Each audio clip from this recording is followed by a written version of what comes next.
সুপ্রিয় দর্শক মণ্ডলী, আপনারা বিশ্বের যে যেখানে বসে আমাদের আজকের এই বিশ্লেষণধর্মী অনুষ্ঠান সমীকরণ দেখছেন, আপনাদের সবাইকে সাদর সম্ভাষণ জানাচ্ছি। আমি ইকবাল কবির, কানাডা থেকে। আপনারা জানেন, বাংলাদেশ একটি ভয়াবহ রকম সংকটের মধ্য দিয়ে যাচ্ছে এবং এই সংকট কোথায় গিয়ে ঠেকবে, কি আছে বাংলার ভাগ্যাকাশে, কি আছে বাংলার মানুষের কপালে, আমরা জানি না। সেই বিশ্লেষণ, সেই সমীকরণ করা এখন জরুরি হয়ে পড়েছে। কারণ আমরা দেখেছি কোটা বিরোধী আন্দোলন এখন গিয়ে দাঁড়িয়েছে ডিবির কার্যালয়ে। সেখান থেকে আন্দোলন প্রত্যাহারের ডাক দেওয়া হয়েছে। আন্দোলন কি থেমে গেল? এভাবে কি আন্দোলন থামানো যায়? আমরা বাংলাদেশের কোন পথে যাচ্ছে, সেই জায়গাটা সঠিক কিনা, কিভাবে বাংলাদেশ শান্তি ফিরে আসতে পারে বাংলাদেশে, কিভাবে এই সমস্যার সমাধান হতে পারে, সেই বিষয়ে আলোচনার জন্য আমাদের সঙ্গে আজকে স্টুডিওতে সংযুক্ত রয়েছেন বাংলাদেশের এক সময়ের ছাত্র রাজনীতির 90-এর গণ অভ্যুত্থানে রাস্তার অকুতোভয় সৈনিক, একজন সঙ্গীত শিল্পী, একজন লেখক, একজন অ্যাক্টিভিস্ট, জনাব মাহমুদুজ্জামান বাবু। জনাব বাবু, আপনাকে স্বাগত জানাচ্ছি আমাদের স্টুডিওতে।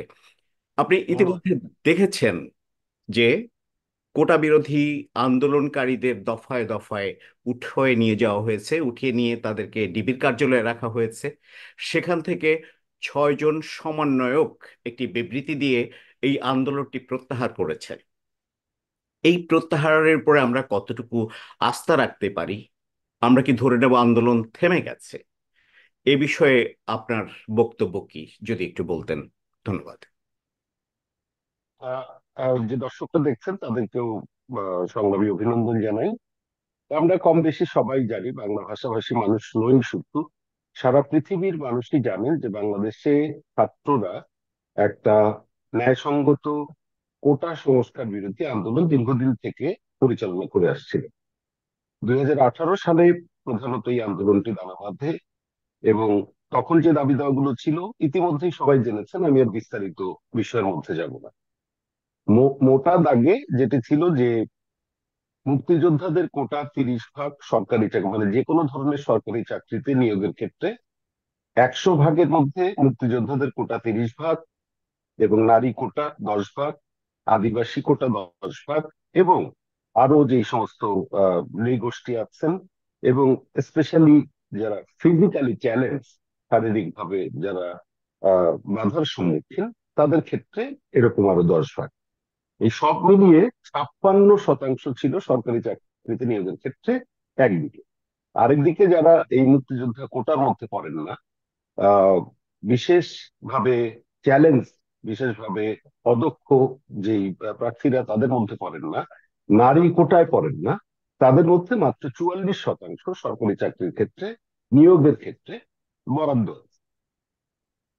তো 2018 সালে, এবং আমাদের এটা একটু ভেবে নেওয়া দরকার ঠিক কোন সময়ে এই কোটা মুক্তিযোদ্ধাদের 30% দেওয়া হবে। এটি আসলে বিধানটি তৈরি হয়েছিল 1972 সালে। তখন মুক্তিযুদ্ধের সদ্য স্বাধীন একটা দেশ এবং মুক্তিযোদ্ধাদের সন্তানরা আছেন, মুক্তিযোদ্ধারা চাকরি ক্ষেত্রে নিয়োগ পাচ্ছেন। সেটি সেই সময়ের জন্য, আজ থেকে 53 বছর আগে কিংবা 52 বছর আগে, সেটি একটা যৌক্তিকতা ছিল, বাস্তবতা ছিল। এখন দীর্ঘ সময় পেরিয়েছে, আমাদের দেশের শিল্প কারখানা গড়ে ওঠে নাই, আমাদের জাতীয় শিল্পের বিকাশের পথ রুদ্ধ হয়েছে, কিন্তু মানুষের সংখ্যা তো আর কমে। উচ্চশিক্ষার হার বেড়েছে, সরকারি চাকরিতে নিয়োগের ক্ষেত্রে নানান রকমের প্রতিবন্ধকতা তৈরি হয়েছে, বিসিএস নামের একটি উচ্চতর যোগ্যতার মাপকাঠি তৈরি হয়েছে। তো 2018 সালে যখন এই আন্দোলনটি শুরু হয়, সেই আন্দোলনটির মুখে তৎকালীন সময়ে এখন যিনি প্রধানমন্ত্রী শেখ হাসিনা সংসদে খুব উত্তেজিত হয়ে তিনি বলেছিলেন যে কোটাই বাতিল করে দিন। মানে এটি কোনো গেজেট নোটিফিকেশন না, কোনো পরিপত্র নয়, বা সংসদে তখন ওইভাবে আলোচনা হয়েছে। এবং আহ, সুপ্রিম কোর্টের হাইকোর্টের সুপ্রিম কোর্ট বিভাগ, আপিল বিভাগ, তারা এইটার সপক্ষে একরকমের একটা অবস্থান নিতে চেয়েছিল, কিন্তু প্রধানমন্ত্রীর ঘোষণার পর পর রাষ্ট্র যে ঘোষণাটি দেয়, সেই ঘোষণার পরিবর্তন, মানে নির্বাহী বিভাগ, বিচার বিভাগ এবং নির্বাহী বিভাগ এই দুটো তো আলাদা, ফলে বিচার বিভাগ আবার সেটিকে চ্যালেঞ্জ করে। তখন ওই প্রধানমন্ত্রীর যে ঘোষণা, তিনি পরে বলেছেন যে এটি আমি রাগ হয়ে বলেছি, তো এটা তো আসলে ব্যক্তিগত রাগ, অভিমান, কিংবা ধরা যাক যে কোন রকমের উষ্মা। রাষ্ট্রযন্ত্রের কর্মচারী হিসাবে কোন প্রধানমন্ত্রী যে আসনটিতে তিনি বসেন, তার ব্যক্তিগত রাগ, ক্ষোভ এগুলোর কোনো প্রকাশ করার কোনো যৌক্তিকতা নেই। তো সেটা গণতান্ত্রিক মূল্যবোধের মধ্যেও পড়ে। তারপরে 18 সালের সেই আন্দোলন, সেটি চলছে চলছে চলছে। এবং তারপরে এসে 2024 সালে যখন হাইকোর্ট সরকারের দেয়া যে পরিপত্র ছিল যে মুক্তিযোদ্ধাদের কোটা থাকবে না বা আসন সংখ্যা কমে আসবে, সেটি যখন হাইকোর্ট বাতিল করে, বাতিল করার পরে আবার নতুন করে ছাত্র আন্দোলনটি চাঙ্গা হয়। আমাদের মনে পড়বে 2024-এর 16 জুলাই ছাত্ররা তার আগে থেকেই, এর আগে তারা বিভিন্ন কর্মসূচি পালন করেছে, বাংলা ব্লকেট কর্মসূচি ঘোষণা করেছে, এবং হাইকোর্টের আদেশ পুনর্বহাল করার দাবিতেই তারা আন্দোলনটা। এর পরের কাহিনী আমরা জানি, এবং কিভাবে নৃশংসভাবে আক্রমণ করা হয়েছে এবং ছাত্রদের সমস্ত দাবি উপেক্ষা করা হয়েছে, এবং যত রকমের মিলিটারি ফোর্স, যত রকমের বল প্রয়োগ করা যায়, সেগুলো নিয়ে গত 7 দিন, 8 দিন, 10 দিন ধরে বাংলাদেশে একটা দাউ দাউ পরিস্থিতি তৈরি করা হচ্ছে শাসকদের পক্ষ থেকে। এবং মানে মজার বিষয়টা হচ্ছে, এটি উস্কে যায় কখন? মানে ছাত্ররা তো নিয়মতান্ত্রিক আন্দোলনই করছিল, তারা বাংলা ব্লকের কর্মসূচি দিচ্ছিল, একটা গণতান্ত্রিক আন্দোলনের, গণতান্ত্রিক চর্চার যে সংস্কৃতি, সেই সংস্কৃতির মধ্য দিয়েই তারা পরিচালিত হচ্ছিলেন। দাবি দাওয়া করা, স্মারকলিপি প্রদান করা, শিক্ষা মন্ত্রণালয় ঘেরাও করা, এই সমস্ত বিষয় ছিল কর্মসূচির মধ্যে। প্রধানমন্ত্রী চীন সফর শেষে যখন বাংলাদেশে ফিরলেন, তখন একটি সাংবাদিক সম্মেলন ছিল, সেখানে 71 টেলিভিশনের সাংবাদিক ফারজানা, এবং প্রশ্নটিও ছিল ভীষণ উদ্দেশ্যমূলক, এবং যারা সেই সচিত্র দৃশ্য দেখেছেন, সচিত্র প্রতিবেদনটি দেখেছেন, তারা বুঝেছেন যেটা একটা অসম্ভব উস্কানিমূলক প্রশ্ন। এবং প্রধানমন্ত্রী খুব ব্যঙ্গ করে তার উত্তরে কি বলেছিলেন সেটা আমরা শুনেছি। সাংবাদিকের প্রশ্ন ছিল যে, এই যে আন্দোলনটি চলছে, আবার শুরু হয়েছে, আপনি তো বাংলাদেশে এলেন, তো এখন এই বিষয়ে সিদ্ধান্ত কি? তো প্রধানমন্ত্রী তখন, শেখ হাসিনা তখন ক্ষিপ্ত হয়ে বললেন যে, আহ মুক্তিযোদ্ধার নাতিপুতিরা যদি, মানে এখন তো মুক্তিযোদ্ধার সন্তানরা নেই, তো নাতিপুতিরা কোটা পাবে না তো কি রাজাকারের নাতিপুতিরা কোটা পাবে? এটি যে এই যে কোটা সংস্কারের দাবিতে যে ছাত্রদের একটা ন্যায়সঙ্গত আন্দোলন এবং গণতান্ত্রিক মূল্যবোধ দ্বারা নির্দেশিত, এবং খুব পরিষ্কার করে তারা বর্ণনা করেছেন কেন তারা এই আন্দোলনটি করছেন, সেখানে একটা চরম শ্লেষ এবং বিদ্রুপ সেটি যখন ঘটলো, এবং প্রকারান্তরে এই আন্দোলনরত শিক্ষার্থীদেরকে বলা হলো, বিশ্ববিদ্যালয় শিক্ষার্থী, সারা বাংলাদেশের যতগুলো সরকারি বিশ্ববিদ্যালয়, বেসরকারি বিশ্ববিদ্যালয়, বিশ্ববিদ্যালয়, কলেজ, তাদের সমস্ত শিক্ষার্থী সবভাবে এই আন্দোলনে অংশ নিচ্ছে, এবং সেটা ছিল স্বতঃস্ফূর্ত, কোনো রাজনৈতিক দলের নেতৃত্ব ছিল না। আমাদের ওই দেশে যে সমস্ত আহ মানে এখনকার কার্যকরী যে সমস্ত ছাত্র সংগঠন আছে, ডানপন্থী, বামপন্থী, কিংবা মৌলবাদী গোষ্ঠী, তাদের কারণেই এখানে কোনো নেতৃত্বের বিষয় ছিল। তারা হয়তো শিক্ষার্থী ছিলেন, তাদের কেউ কেউ অংশ নিয়েছে, তো সাধারণ শিক্ষার্থী হিসেবে সে অংশ নেবার গণতান্ত্রিক অধিকার তাদের আছে। যখন তাদেরকে রাজাকার, প্রকারান্তরে রাজাকার বলা হলো, এবং আমরা খেয়াল করলে দেখবো আমাদের দেশের একজন লেখক এবং শিক্ষকও ছিলেন তিনি, শাহজালাল বিজ্ঞান ও প্রযুক্তি বিশ্ববিদ্যালয়ের, এবং একরকমের এই তরুণদের ভালোবাসার মানুষই, কারণ এই তরুণরা যখন কিশোর ছিল, তখন তারা প্রত্যেকেই তার লেখা বই পড়ে বড় হয়েছে এবং ভালোবেসেছে, কারণ তিনি মুক্তিযুদ্ধের কথা বলেন, তিনি তার বাবাকে পাকিস্তানি সেনাবাহিনী মেরেছে, এই সমস্ত কথা বলেন। তার বড় ভাই নামকরা লেখক ছিলেন হুমায়ুন আহমেদ, এবং অধ্যাপক জাফর ইকবাল। জাফর ইকবাল বললেন, যখন ঢাকা বিশ্ববিদ্যালয় অঞ্চলে স্লোগানটি উঠলো, শিক্ষার্থীরা ক্ষুব্ধ হয়ে বলল, তুমি কে, আমি কে, রাজাকার রাজাকার, কে বলেছে, কে বলেছে, স্বৈরাচার স্বৈরাচার। মানে শাসককে তারা চিহ্নিত করলো যে, যেহেতু এই সরকার হুম হুম। একটা স্বৈরতান্ত্রিক বিধান নিয়ে, একটা জবরদস্তি নিয়ে রাষ্ট্র ক্ষমতায় টিকে আছে, যেহেতু ইলেকশন গুলো বা নির্বাচন গুলো যা হয়েছে সেগুলো তো গণসমর্থন ছিল না, জনগণের অংশগ্রহণ ছিল না, নানান রকমের স্বৈরতান্ত্রিক বিধান আছে, এখানে ডিজিটাল সিকিউরিটি অ্যাক্ট আছে, মত প্রকাশের স্বাধীনতা নাই, সংবাদপত্রের স্বাধীনতা নাই, এবং যতগুলো গণমাধ্যম আছে তাদের বেশিরভাগই একরকমের ভীতি থেকে, সরকারের কাছ থেকে সুবিধা নেওয়ার জন্য, একটা ফ্যাসিবাদী শাসন থাকলে যা যা হয়, স্বৈরতান্ত্রিক ব্যবস্থা থাকলে যা যা হয়, তারা তাই থেকে। ফলে এটি বোঝার কোনো বাকি থাকে না, কিংবা নতুন করে ভাববারও অবকাশ থাকে না, এটি গণতান্ত্রিক ব্যবস্থা নাকি স্বৈরতান্ত্রিক ব্যবস্থা। ফলে শিক্ষার্থীরা বলে ফেললেন যে, কে বলেছে, কে বলেছে, স্বৈরাচার স্বৈরাচার। এখন শাসক গোষ্ঠী যে কাণ্ডটি করলো, মানে ক্ষমতাসীন শেখ হাসিনার দল এবং এই 14 দলীয় জোট, তারা যে কাণ্ডটি করলেন, যে তারা বললেন যে এই যে রাজাকার যে স্লোগানটি উঠেছে, এবং জাফর ইকবাল একই কথা লিখলেন যে আমি আর কোনোদিন ঢাকা বিশ্ববিদ্যালয়ে যাব না, কারণ সম্ভবত আমি যাব না, কারণ গেলেই আমার মনে হবে, ছেলে পেলেগুলোকে দেখলে মনে হবে যে আমি একটা রাজাকার দেখছি। এগুলো খুবই আহ সুতোষ কথাও না, এগুলো খুব চক্রান্তমূলক কথা। কারণ এই ছেলেগুলোর যে আন্দোলন, এই শিক্ষার্থীদের আন্দোলন তো ভীষণ ন্যায়সঙ্গত আন্দোলন, এবং তাদের জীবন ও জীবিকা।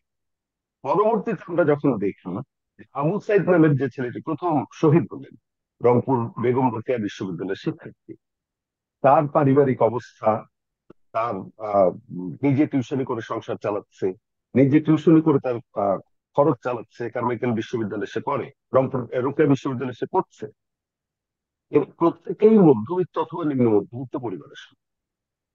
কিন্তু লক্ষণীয় বিষয় যেটা, সেটা হচ্ছে যে বেসরকারি বিশ্ববিদ্যালয়ে, যে প্রাইভেট বিশ্ববিদ্যালয় বলি আমরা যাবে, তারা নিজেরা টাকা দিয়ে পড়ে, সেখানে অনেকগুলো টাকা দিতে হয় সেমিস্টার ফি হিসাবে, তারা পর্যন্ত যে চাকরির এই কোটা সিস্টেম যেটা আছে সেটার দ্বারা তারাও কিন্তু আক্রান্ত, তারাও প্রভাবিত হয়, তারাও ক্ষতিগ্রস্ত হয়। ফলে তাদেরও একটা পার্টিসিপেশন ছিল, এখানে অংশগ্রহণ ছিল। আমি যে বিষয়টার দিকে আপনার কথা সূত্র ধরে যেতে চাই, সেটি হচ্ছে প্রধানত এই আন্দোলনটি অনৈতিক, প্রধানত এই আন্দোলনটি যৌক্তিক এবং ন্যায়সঙ্গত, এবং আপনি প্রজাতন্ত্রের কর্মচারী হিসাবে গণমাধ্যমের সামনে এদেরকে নিয়ে, প্রজাতন্ত্রের কর্মচারী যেহেতু গণপ্রজাতন্ত্রী বাংলাদেশ সরকার, ফলে প্রধানমন্ত্রী হন, সেনাবাহিনী প্রধান হন, আপনি ডিআইজি হন, আপনি বাংলা এই বর্ডার সিকিউরিটি ফোর্স যেটা আছে বা বর্ডার গার্ড বাংলাদেশ যেটা আছে তার মহাপরিচালক হন, অথবা সচিব হন, যাই হন না কেন আপনি প্রজাতন্ত্রের কর্মচারী। কারণ গণপ্রজাতন্ত্রী বাংলাদেশ, আপনাদের সকলের কাজ হচ্ছে এই প্রজাতন্ত্রের সব মানুষের জন্য একটা সুষ্ঠু এবং সার্বিকভাবে কল্যাণকর এবং সব মানুষের সমস্ত আকাঙ্ক্ষা পূরণ হবে, এটাই আমাদের সংবিধানে লেখা আছে। এই কারণে আপনি প্রজাতন্ত্রের কর্মচারী। তাহলে প্রজাতন্ত্রের একজন কর্মচারী, পদাধিকার বলে তিনি প্রধানমন্ত্রী, সেই প্রধানমন্ত্রী আর অন্য দেশের অন্যান্য মানুষের যে সন্তানরা যারা পাঠ করছে, যারা প্রজাতন্ত্রের মানুষ, এটা তো রাজতন্ত্র, বলাই হচ্ছে প্রজাতন্ত্র, মানে প্রজাদের তন্ত্র দ্বারা এখানে রাষ্ট্র পরিচালিত। তো যেহেতু রাজতন্ত্র নয়, কিন্তু তিনি কথা বললেন রাজতন্ত্রের ধারক হিসাবে, তিনি বললেন যে এরা হচ্ছে আহ প্রকারান্তরের রাজ। এবং এই যে তাচ্ছিল্য এবং মিথ্যা অপবাদ, এই অপবাদটা তাদের আত্মমর্যাদায় লাগলো এবং তারা বিক্ষুব্ধ হয়ে উঠলেন। তখন আমাদের মনে পড়বে এই প্রজাতন্ত্রের আরেক কর্মচারী ওবায়দুল কাদের, যিনি সেতু মন্ত্রী। এই ওবায়দুল কাদের বললেন যে এরা কি এত সব মিছিল টিছিল করছে, এদেরকে শায়েস্তা করার জন্য আমাদের ছাত্রলীগের খুব পরিষ্কার দৃষ্টিভঙ্গিটা। তার মানে প্রজাতন্ত্রের কর্মচারী হিসাবে আপনি আপনার পোষা গুন্ডা বাহিনী লেগে দিচ্ছেন এই সাধারণ ছাত্র, নিরস্ত্র ছাত্র, তাদের হাতে তো কোনো অস্ত্র থাকবার কথা না, তারা কোথায় পাবে, ঢিল টিল মারতে পারে পুলিশ যদি আসে। আমরা বরাবরই তাই করেছি, 90-এর আন্দোলনেও তাই হয়েছে, বাংলাদেশের সমস্ত রাজনৈতিক সংগ্রাম, অভ্যুদয়ের সংগ্রাম, ভাষার সংগ্রাম, ছাত্ররা শিক্ষার্থীরা ওই ইট পাথর ছুঁড়েছি আমরা। কেন ছুঁড়বো না? আমাদের লাঠি চার্জ করে যখন, ইয়ার সেল মারে যখন, তো আমরা একটা ঢিল ছুটতে পারবো। সেই জায়গা থেকে এই অবধি সরকারি হিসাবে তারা বলছেন 154 জন খুন হয়েছে, এবং অজস্র মানুষকে তুলে নিয়ে যাওয়া হয়েছে। প্রতিদিন খবর পাচ্ছি। সর্বশেষ আমরা যেটা দেখলাম সেটি হচ্ছে যে এই কোটা বিরোধী, কোটা সংস্কারের জন্য যে আন্দোলন, সেই আন্দোলনের যারা সমন্বয়, তাদের কয়েক 3-4 জন সমন্বয়কের আগে নিয়ে যাওয়া হয়েছে, পিটিএ ভর্তা বানানো হয়েছে, এবং তাদের ছবি আমরা দেখেছি, বিশেষ করে নাহিদের ছবি আমরা দেখেছি। এবং আবার তাদেরকে 7 জনকে, তাবাসসুম নামের একজন মেয়ে শিক্ষার্থী সহ, আছেন, হ্যাঁ। হ্যাঁ, তাকে তুলে নিয়ে যাওয়া হয়েছে। তো সর্বশেষ আমরা যেটি দেখলাম, গোয়েন্দা পুলিশের অফিসে বসে, ডিবি হারুনের অফিসে বসে এই 7 জন শিক্ষার্থী ম্লান মুখে, বিমর্ষ মুখে, এবং আমরা দেখেছি যে নাহিদ লুঙ্গি পরে আছে, মানে তার শরীরে তো ওই অবস্থা নাই, তিনি প্যান্ট পরতে পারেন, ফুল প্যান্ট পরতে পারবেন। তারা বিষণ্ণ মুখে বললেন, একটা ঘোষণা পাঠ করলেন, বোঝাই গেল একটা গান পয়েন্টে দাঁড় করানো, মানে ক্যামেরার এই পাশটাও আমরা দেখছি না, তারা গান পয়েন্টে রেখে তাকে দিয়ে বলানো হলো যে আমরা এই আন্দোলন প্রত্যাহার করছি, আর কোনো আন্দোলন হবে না। ফলে এই হচ্ছে সামগ্রিক পরিস্থিতি, তার মধ্যে কোনো গণতান্ত্রিক মূল্যবোধ নেই। এই পরিস্থিতিতে দাঁড়িয়ে প্রত্যেক বাবা মা আতঙ্কিত, যাদের সন্তানকে নিয়েছে, 17 বছর ছেলেকে ডিটেনশনে নিয়েছে, সেটা হয়তো পরে আবার স্থগিত না, করেছে, আমরা কিন্তু আমরা আসছি ওই জায়গাতে। আমার স্পেসিফিক যে প্রশ্নটা সেটা হচ্ছে, দেখুন, সরকারের হিসাব মতে 147, ইনক্লুডিং পুলিশ, মারা গেছে। কোটা বিরোধী আন্দোলনকারীরা, তারা তাদের হিসাব মতে আমরা দেখতে পেয়েছি যে মৃতের সংখ্যা 263। তো এত মৃত্যু একদিকে, মৃত্যুর মিছিল আমরা বিভিন্ন সময় বিভিন্ন দেশি বিদেশি মিডিয়াতে দেখেছি, যে উপর থেকে ছোড়া গুলিতে নিরীহ সাধারণ মানুষ মারা গেছেন, সিভিলিয়ান মারা গেছেন, শিশুরা মারা গেছেন, যারা বাড়িতে ছিলেন, যারা ছাদে ছিলেন, এরকম।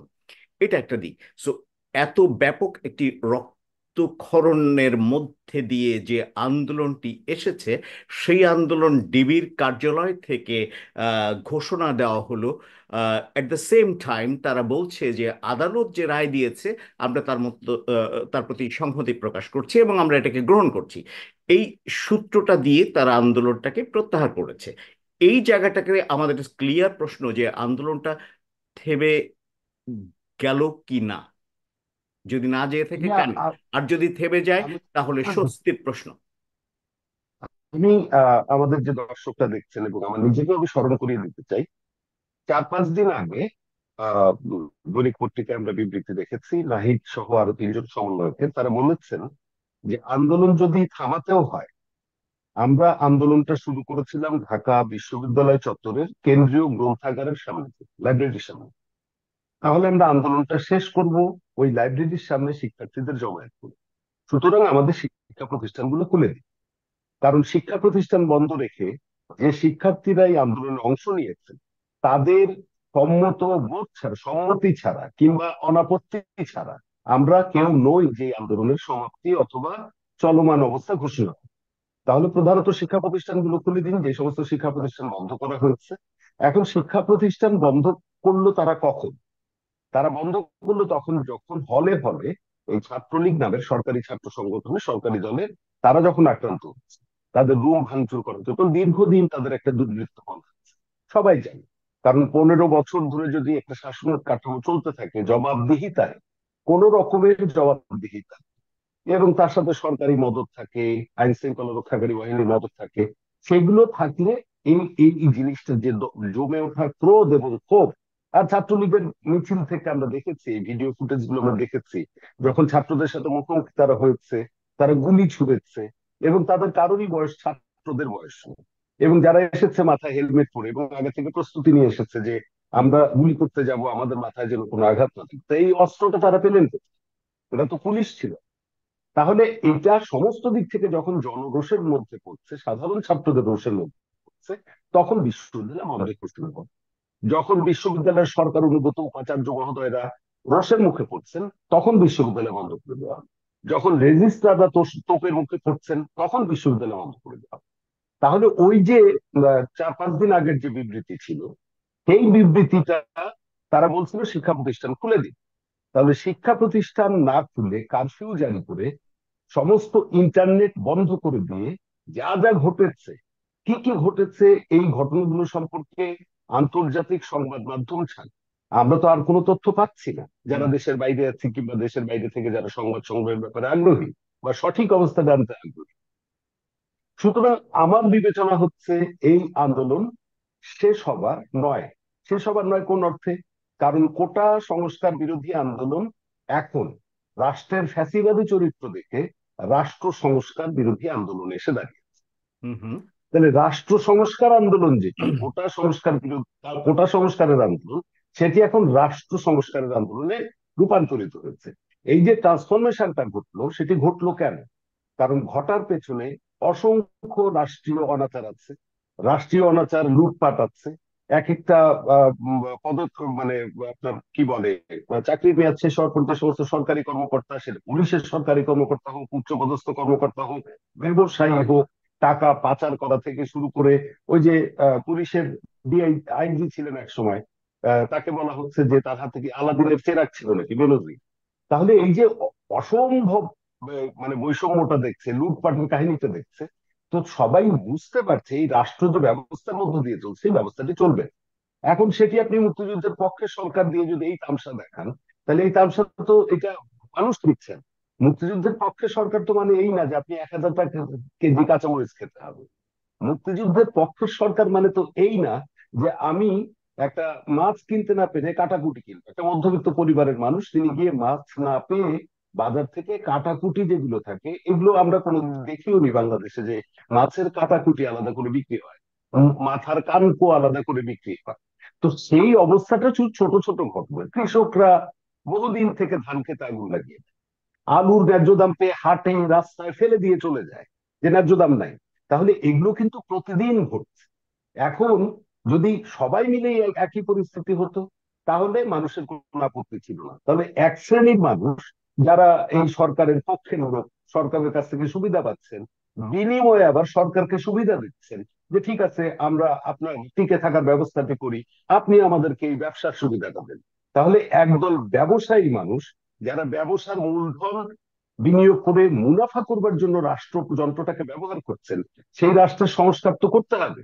আবার সংখ্যাগরিষ্ঠ মানুষ, তারা দিনাতিপাত করছেন, দৈন্য দারিদ্র অভাব নানান রকমের অনিশ্চয়তার মধ্যে আছেন, সামাজিক নিরাপত্তা নাই, ডিজিটাল সিকিউরিটি অ্যাক্ট আছে, যখন তখন যে কাউকে তুলে নিয়ে যাওয়া যাচ্ছে, খুন করা যাচ্ছে, হত্যা করা যাচ্ছে, মত প্রকাশের স্বাধীনতা নাই। ফলে এই রাষ্ট্র ব্যবস্থাটি তিনি মুক্তিযুদ্ধের পক্ষের সরকার হয়েও যদি পরিচালনা করেন, ধরে নিই যে তিনি মুক্তিযুদ্ধের পক্ষের সরকার, তাহলে মুক্তিযুদ্ধের চেতনা তো এটি নয়। মুক্তিযুদ্ধের চেতনা থেকে যে সংবিধান আমাদের গড়ে উঠেছিল, সেই সংবিধানে বিশেষ ক্ষমতায়ন এবং জরুরি ক্ষমতায়ন 72-এ তৈরি করা হয়। 72-এ সংবিধান, যার ভিত্তিতে দেশ চলবে, সেই সংবিধানে 4টি মূলনীতি ছিল: ধর্মনিরপেক্ষতা, গণতন্ত্র, জাতীয়তাবাদ এবং সমাজতন্ত্র। 1973 এবং 74 সালে দ্বিতীয় এবং তৃতীয় সংশোধনী করে শেখ মুজিবুর রহমান, যিনি 72 সালের ফেব্রুয়ারি মাসে এসে বাংলাদেশে পৌঁছলেন পাকিস্তান কারাগার থেকে মুক্তি হয়ে। এবং আমাদের এটাও জানতে দ্বিধা হয় না যে যদি বাংলাদেশ মুক্তিযুদ্ধে বিজয়ী না হতো, তাহলে শেখ মুজিব পাকিস্তানের কারাগার থেকে ফেরত আসতে পারতেন না। তাহলে সেই শেখ মুজিবুর রহমান বাংলাদেশে এসে 2 বছরের মাথায় 73 এবং 74 সালে বিশেষ ক্ষমতা আইন জারি করলেন, special powers act. Special powers act হচ্ছে ব্রিটিশ ইন্ডিয়াতে যেটা ছিল ইন্ডিয়ান পেনাল কোড, পাকিস্তান, পূর্ব পাকিস্তানে, পশ্চিম পাকিস্তানে এসে সেটা হচ্ছে পাকিস্তান ডিফেন্স রুল। আর বাংলাদেশের বাংলা ভাবানুবাদ হয়েছে বিশেষ ক্ষমতায়। সেখানে যে কোনো মুহূর্তে যে কোনো মানুষকে ওয়ারেন্ট ছাড়া, গ্রেপ্তারি পরোয়ানা ছাড়া গ্রেপ্তার করা। তো এটা তো গণতান্ত্রিক সংবিধান, এই জন্য তো মুক্তিযুদ্ধ হয় নাই। আবার জরুরি ক্ষমতায়, তারপর ধরুন প্রেস অ্যান্ড পাবলিকেশন অর্ডিন্যান্স, সংবাদপত্রের গলা টিপে ধরার জন্য। তাহলে এই সমস্ত কালো আইন যেগুলো এলো সংবিধানে, তো সেটা বলে মুক্তিযুদ্ধের পক্ষের সরকার যদি বলে থাকেন যে আমরা তো মুক্তিযুদ্ধের পক্ষের সরকার, কিন্তু আপনার মত প্রকাশের স্বাধীনতা থাকবে না, এটা তো মুক্তিযুদ্ধের চেতনা না। এখন আমি যে জায়গাটা বলে আপনাকে প্রশ্নের জায়গায় আপনার সাথে যাই আমি, সেটি হচ্ছে এত সব আকাঙ্ক্ষা বছরের পর বছর, যুগের পর যুগ, যেহেতু আমি একটা মিথ্যা জিনিস, মিথ্যা আইন দিয়ে বা জনস্বার্থ বিরোধী আইন দিয়ে রাষ্ট্র পরিচালনা করছি, তাহলে জনগণ যদি তার স্বার্থ সংরক্ষিত না দেখতে পায়, এটা আপনা আপনি বিক্ষোভ জমবে। এখন এই ছাত্ররা কোনো রাজনীতি করে না, আমাদের দেশের প্রচলিত রাজনৈতিক দলগুলোর প্রতি মানুষের কোনো আস্থা নেই। এবং আস্থা যে নাই, সেই আস্থা নষ্ট করার ক্ষেত্রেও আমাদের এই রাষ্ট্রশক্তির একটা ভূমিকা আছে।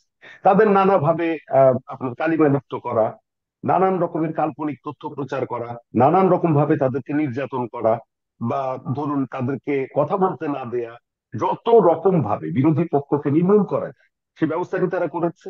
আবার আমাদের বিরোধী রাজনৈতিক মানুষ যারা, তারা এই তারুণ্যের পালসটা বোঝেন।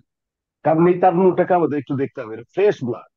2018 সালে এরা কোটা বিরোধী আন্দোলনের একটা জেনারেশন যেমন আছে, 2018 সালে নিরাপদ সড়ক চেয়ার একটা আন্দোলন করেছিল এরা যখন তরুণ ছিল। হ্যাঁ, আমরা দেখেছি এটা।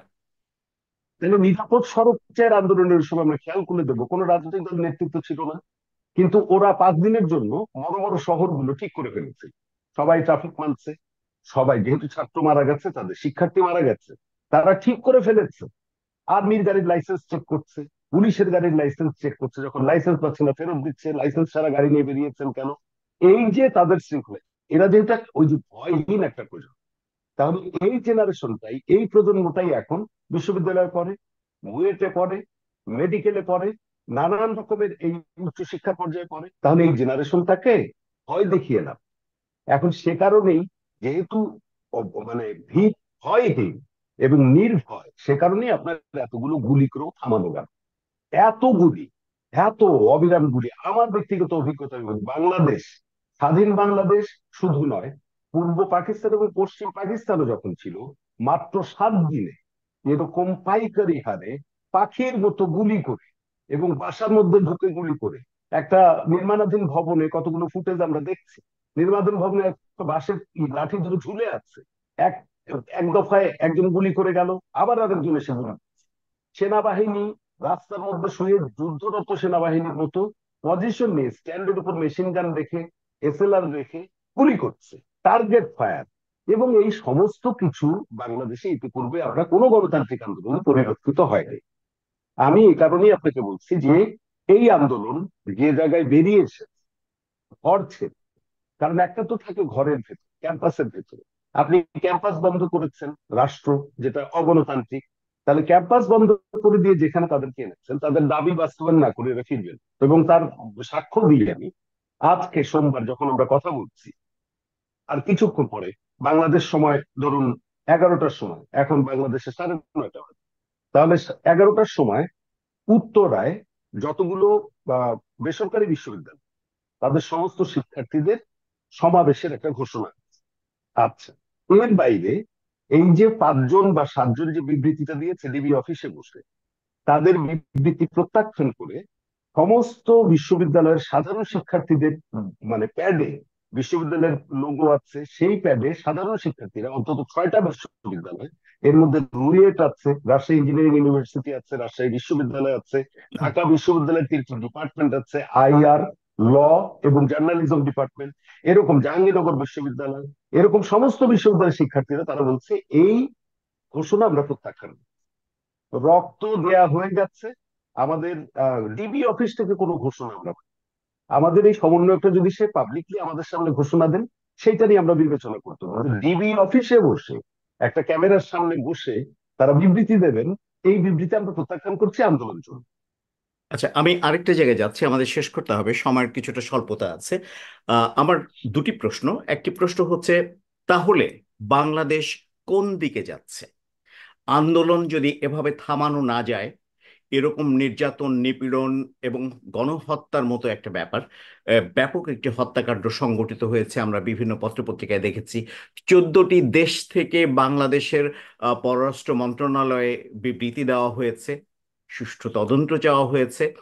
এটা হচ্ছে একটি দিক। আরেকটি দিক হচ্ছে, একটি গণপ্রজাতন্ত্রী বাংলাদেশ, সেই সরকার কি এইভাবে এতটা নৃশংসভাবে বল প্রয়োগ করে হত্যা করতে পারে কিনা? এক নাম্বার। দুই নাম্বার হচ্ছে, যেহেতু আমার প্রশ্ন শেষ, আমরা শেষ করবো, আপনি দুটো প্রশ্নের উত্তর দিলে আমরা শেষ করবো। আরেকটা ব্যাপার হচ্ছে, বহির্বিশ্ব এখন তাকিয়ে আছে বাংলাদেশের দিকে। বাংলাদেশের সাথে বহির্বিশ্বের যে সমস্ত জায়গাতে ব্যবসা বাণিজ্যের একটা সুন্দর সম্ভাবনা ছিল বা চালু ছিল, সেই জায়গাগুলি হুমকির সম্মুখীন হবে কিনা, এটা আরেকটা ব্যাপার। রেমিটেন্স আমরা দেখেছি, ডাক দিয়েছে, রেমিটেন্স পাঠানো কমে গেছে। বাংলাদেশের রিজার্ভের প্রকৃত পরিস্থিতি আমরা জানি না। আলটিমেটলি কোন দিকে যাচ্ছে বাংলাদেশ? আপনি যদি সংক্ষিপ্ত 3 মিনিটে শেষ করেন। তৃতীয় প্রশ্নটা আমি আগে উত্তর করি। বাংলাদেশের রিজার্ভ এবং বাংলাদেশের তহবিল, আর্থিক তহবিলের যে অবস্থা সেটি বোঝা যাবে। গত পরশুদিন বাংলাদেশ ব্যাংক, কেন্দ্রীয় ব্যাংক, প্রায় 25,000 কোটি টাকা কাগজে মুদ্রা, কাগজ, হুম, হ্যাঁ, এটা দিয়েছে বিভিন্ন ব্যাংকগুলো। তারল্য সংকট আছে, লিকুইডিটির সংকট। হুম। কারণ মানুষ ব্যাংক থেকে টাকা তুলবে, টাকাটা কই? টাকা দিতে হবে। তার মানে আপনার ফান্ডে নাই টাকা, ফান্ড নাই, ফলে টাকার মান আরো কমবে, ডলারের দাম আরো বাড়বে, এবং জিনিসপত্র আপনি আগে 100 টাকায় যা কিনতেন এখন 300 টাকা হবে সেটা। কি অবস্থা আছে, ফলে এটা নিয়ে বিস্তারিত ব্যাখ্যার দরকার নেই। কি ভয়াবহতা হবে সেটা প্রত্যেকেই বুঝতে পারছেন, বাংলাদেশে যারা আছেন, অর্থনীতিবিদ যারা বাইরে আছেন তারা বুঝছেন। দ্বিতীয় প্রশ্ন ছিল, আন্তর্জাতিক মানবাধিকার সংস্থা যেগুলো আছে, তারা বাংলাদেশের দিকে তাকিয়েছে, তারা তাদের মতো করে বিবৃতি দিয়েছে, কারণ আন্তর্জাতিক সংস্থাগুলোর যেটা হয়, জাতিসংঘের কথা যদি বলি, জাতিসংঘের হিউম্যান রাইটস কমিশনের কথা যদি বলি, এরা প্রত্যেকেই তাদের যে, বাংলাদেশ যদি একটা ভ্যানিলা কেক হয়, ভ্যানিলা ফ্রুটস কেক, তাহলে একটা ছোট্ট দেশ এবং তার যথেষ্ট উপযোগী, তার সমুদ্র বন্দর আছে, তার গ্যাস ক্ষেত্র আছে, তার নানাবিধ রিসোর্সেস আছে, ফলে প্রত্যেকেই রেডি হয়ে আছে এবং ইতিমধ্যে সেগুলো ভাঙবটোরাও হয় বিভিন্ন পরস্পর। যেমন ধরুন, মোংলা বন্দরের দেখভালের দায়িত্ব পেয়েছে ভারত। কেন পাবে সেইটা? মানে এদিকে জনগণ রায় দিয়েছে যে হ্যাঁ, ভারতকে দিই আমরা। আবার চীন এখানে বিটে হেরেছে। তাহলে চীন বিটে হারবে কি জিতবে, এটা তো আমাদের দেখার বিষয়। ভারত কেন এটা নেই? ভারত রেল নিয়েছে, ট্রানজিট নিয়েছে, বাংলাদেশের মানুষের প্রতিবাদ করেছে, সেটা রাষ্ট্র শুনেছে? শোনে নেই। তার মানে হচ্ছে, একটা ফ্রুটস ভ্যানিলাকে স্লাইস করে করে সবাই রেডি, কে কতটা খাবে। আর যদি রাষ্ট্র শাসক, রাষ্ট্রের সরকার, জনপ্রতিনিধি যদি রাষ্ট্র বিরোধী হয়, জনস্বার্থ বিরোধী হয়, তাহলে তো ওদের পোয়াবার। কারণ শাসকটাই চেষ্টা করবে, জনপ্রতিনিধি তো ঠেকাবে এটাকে, জনসাধারণকে নিয়ে ঠেকাবে, ফলে সেটি যাবে, সম্ভাবনা আছে। সবচেয়ে আশার দিক যেটা, সেটি হচ্ছে বাংলাদেশের একটা অদ্ভুত ঐতিহ্য আছে। এই যে ছাত্ররা, আপনি আমাদের যেটা হয় যে, বাংলাদেশ থেকে সহজে বেরোয় না। মানুষ কিন্তু খুব সহজে বেরোয়, মার খায়, মার খায়, মার খায়, ওই আলুর চোখলা খায়, এ খায়, খুব দিনহীন ভাবে চলে। কিন্তু একবার যখন দাঁড়ায়, একবার যখন বেরিয়ে পড়ে, তখন, আমি আপনাকে একটা ছোট্ট ছবির কথা বলি। একটা ছোট্ট শিশু, একটা ফেসবুকে ঘুরছে, একটা ছোট্ট শিশু, ধরুন 7-8 বছরের, সে এই কাগজে যে ওই যে ছবি আঁকে না বাচ্চারা, রং পেন্সিল, সে একটা ছবি এঁকেছে।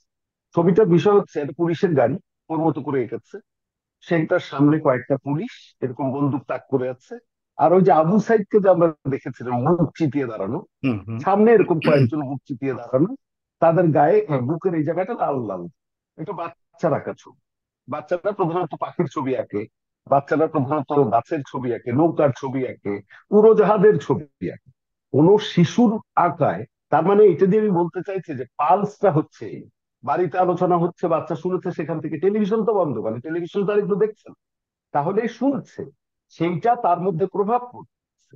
তাহলে এই যদি আপনার অনুভূতি হয়, তাহলে এই আন্দোলন ভেতর থেকে এবং বাইরের যে শক্তি, এই যে ছাত্রদের যে শক্তি, আর ভেতরের গৃহবাসী মানুষের যে শক্তি, আমরা এটাও দেখেছি, মা কাঁঠাল ভেঙে আন্দোলনরত শিক্ষার্থীদের খাইয়ে দিচ্ছে। হ্যাঁ, আমরা এটাও দেখেছি যে মুগ্ধ যে মৃত্যুবরণ করে খুন হয়েছে, এই মুগ্ধ পানি বিলাচ্ছিল। পানি লাগবে কারো, পানি পানি লাগবে কারো, এই শশাওয়ালা শশা দিচ্ছে বিনা পয়সায়, গাজরওয়ালা গাজর দিচ্ছে দিন। এটা হচ্ছে একটা গণ আন্দোলন, এটা গণ অভ্যুত্থানের প্রাথমিক শর্ত। সুতরাং আমি মনে করি না এই আন্দোলন এখানে থামছে। পুলিশের দমন পীড়ন আরো বাড়বে, মিলিটারি আরো গুলি করবে, আরো কারফিউ দিবে, আবার ইন্টারনেট ডাউন হবে। কিন্তু ফাইনালি এই যে অগণতান্ত্রিক যে রাষ্ট্র ব্যবস্থা এবং শাসক মিথ্যুক, বিভৎস, পাশবিক এবং হিংস্র, তাকে তার ক্ষমতার মস্তক থেকে সরতে হবে।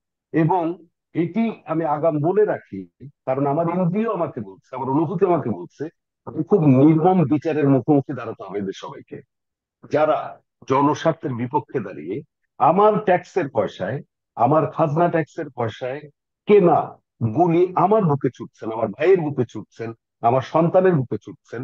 প্রকৃতি ভীষণ প্রতিশোধ পরায়ণ, অন্যায় সব সময় মাথা উঁচু করে বাঁচে। একবার ন্যায়ের ঝান্ডা উচ্চকিত হয়, তার যে ঝাপটা, সেই ঝাপটায় এক নিমিষে সমস্ত আবর্জনা দূর। ধন্যবাদ। আমাদের শেষ করতে হবে। আমাদের এই দীর্ঘ যে অভিজ্ঞতা, তাতে আমরা দেখতে পেয়েছি বিচার বিভাগ একজন 17 বছরের একটি ছেলেকে 7 দিনের রিমান্ড দিয়েছে, যে বাড়ি থেকে তাকে তুলে আনা হয়েছিল, যার গায়ে জার্সি। এই বিষয়গুলি খুবই অমানবিক। সারা বিশ্বের দৃষ্টি আকর্ষিত হয়েছে এই জায়গাটাতে। বিচার বিভাগের স্বাধীনতা নিয়ে খুব শক্ত প্রশ্ন উঠেছে। তারপরেও আমরা বিশ্বাস করি, ব্যক্তি কিংবা দলের চাইতে দেশ বড়। বাংলাদেশ বাঁচলে, আমাদের দেশের জনগণ বাঁচলে, তারা ভালো থাকলে আমরা ভালো থাকব, ভালো থাকবে সারা পৃথিবীর বিভিন্ন প্রান্তে থাকা বাংলাদেশি প্রবাসীরা। আমরা আশা করব অচিরেই এই জটিলতা অবসান ঘটবে। বাংলাদেশে শান্তি ফিরে আসবে। আমরা কোনো জ্বালাও পোড়াও চাই না। বাংলাদেশে আর একটি গুলি চোর করে বাংলাদেশি এক একজন সম্ভাবনাময় রাষ্ট্রনায়ককে মেরে ফেলা হোক, এটাও আমরা চাই না। আমরা দেশের সমৃদ্ধি কামনা করছি। আমাদের সঙ্গে সংযুক্ত হওয়ার জন্য, থাকার জন্য এতক্ষণ আপনাদের সবাইকে ধন্যবাদ জানাচ্ছি। আমি ইকবাল কবির। সবাই ভালো থাকবেন, সুস্থ থাকবেন, সুরক্ষিত থাকবেন। ধন্যবাদ।